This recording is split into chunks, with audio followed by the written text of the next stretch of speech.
Those four Manhattanites return. Those ladies in material wealth are back. Sex and the City 2. That's correct. Michael Patrick King directs, writes, and produces. Sarah Jessica Parker, Cynthia Nixon, Samantha Jones, aka Kim Cattrall, and also, of course, Kristen Davis. They are all back. But the movie is not nearly as good as the TV series. And that is really the problem with Sex and the City 2. As with the other feature film that came out in 2008, this follow-up just goes off the rails, completely off the rails. The film starts out as a comedy and then becomes an absolute horror show. And there are some laughs even in the second and almost third hours. No, repeat, third hour of the film, because the movie is almost 2.5 hours long. The film's major problem is not only its length, but the utter vacuousness of the characters and the screenplay, which seems to throw in every insult and stereotype about gay people and people from the Middle East that it can possibly get its hands on. Sex and the City 2 is an exercise awash in materialism and product placement and a lot of things that just don't make sense for this film.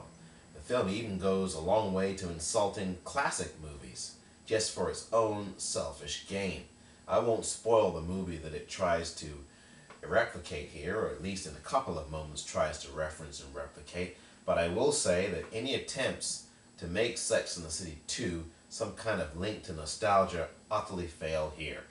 And there's Chris Noth, he's back, and so is Evan Handler and David Eigenberg, and those three don't do badly in their roles.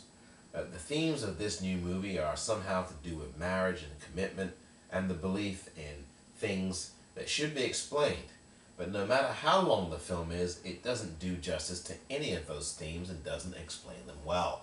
The film has a cheery tone, but it seems like a laugh track gone wrong. I remind myself when I watch this film of Natural Born Killers, the moment in that film where Rodney Dangerfield is in this sick, twisted sitcom where the laugh track just laughing away blindlessly and endlessly at anything that any of the people say, even though much of what they say is insulting. Now, I will concede that I laughed on several occasions in this film, but really when you look back on it and as you laugh, you realize you're laughing at something that really not only is insulting, but just doesn't plain make any sense.